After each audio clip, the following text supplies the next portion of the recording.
Assalamualaikum warahmatullahi wabarakatuh. Kami di sini dari kelompok 22 akan mempresentasikan tentang korelasi person dan korelasi Spearman. Saya Gregorian Warta dengan NIM 2454539 PN 19395 dengan rekan saya Albani Wijaya Nur Wahid 24545 299 PN 19391. Eh, Kami akan mempresentasikan tentang korelasi person dan korelasi Spearman. Tapi sebelum itu, apa sih korelasi? Korelasi ini eh, untuk mengukur bagaimana dua variabel cenderung berubahnya seperti apa secara bersama-sama. Koefisien korelasi mendeskripsikan baik itu kekuatan dan juga arah hubungan, kemana bentuk kekuatannya, sebesar apa. Terus kalau hubungan arahnya itu positif, dia itu kuat, dan bisa jadi juga lemah yang ditunjukkan oleh eh, hubungannya negatif. Juga bisa kadang juga sedang-sedang. Nah, pada korelasi person menggunakan analisis dan mengevaluasi nilai bagaimana hubungan linear antara dua variabel yang bersifat kontinu. Hubungan linear suatu hubungan linear ini bakal berubah kalau variabelnya berubah sebesar proporsinya dari nilai variabel yang lain. Nah, Eh, kemudian untuk fungsinya sendiri, korelasi ini menggambarkan kekuatan seberapa besar erat hubungan dan mengidentifikasi arahnya itu bakal ke arah positif atau negatif.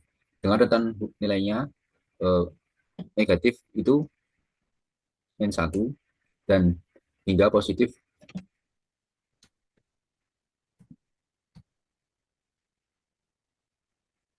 Kemudian pada korelasi person, eh, ini menghubungkan jenis evaluasi hubungan linear antara variabel kontinu dengan prinsip pada perubahan satu variabel berbanding lurus dengan perubahan variabel lainnya. Contoh hubungannya itu Contohnya itu pada hubungan suhu produksi dan ketebalan lapisan coklat. Jika suhunya naik, maka ketebalannya akan menurun secara proporsional. Nah, sifat nilainya korelasi person ini pada plus satu itu hubungannya sempurna positif. Misalnya jari-jari dan keliling lingkaran.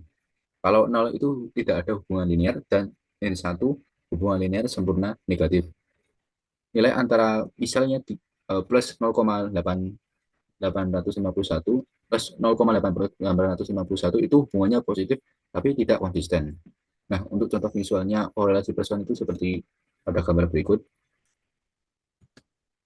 Lanjut pada karakter.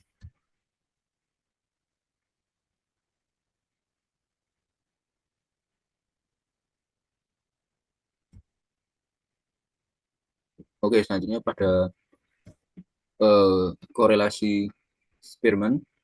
Di sini jenis hubungannya itu untuk mengevaluasi hubungan monotonik. Bisa bisa jadi yaitu linear atau non linear. Dengan prinsipnya itu berdasarkan peringkat data, bukan nilai mentah, dan variabel cenderung berubah bersama, tapi tidak harus proporsional.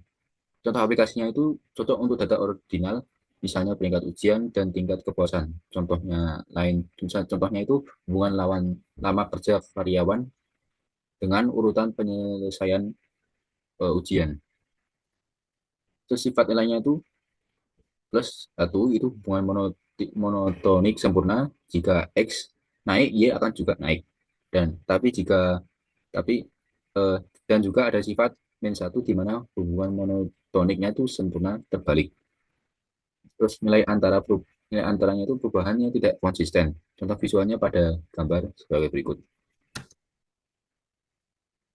Nah, perbandingannya antara person dan Spearman ini, hubungan linearnya itu eh, hubungan linear sempurnanya itu sama ya. Keduanya memiliki hubungan sempurna. Terus pada hubungan monotoniknya tidak linear, di mana person itu eh, di mana Spearman tetap sempurna tapi person lebih rendah karena bukan linear murni. Lanjut pada eh, tidak ada hubungannya, semuanya kedua-duanya sama mendekati nol. Terus hubungan non monotonik tonik keduanya gagal mendeteksi, misal hubungan berbentuk U.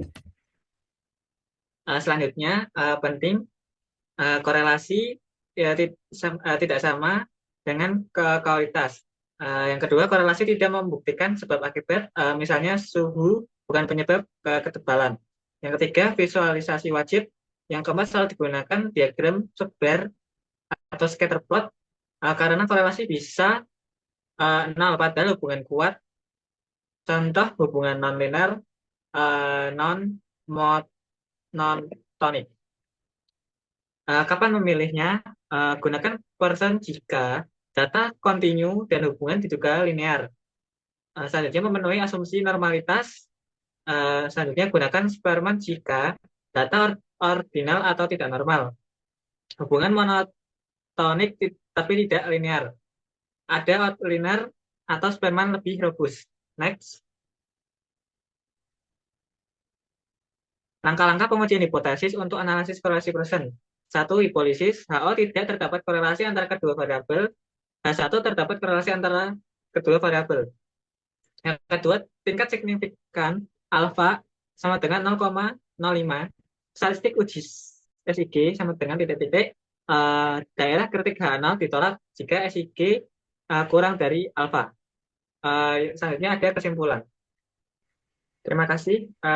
Itu saja yang bisa kelompok kami sampaikan. Selebihnya mohon maaf. Wassalamualaikum warahmatullahi wabarakatuh.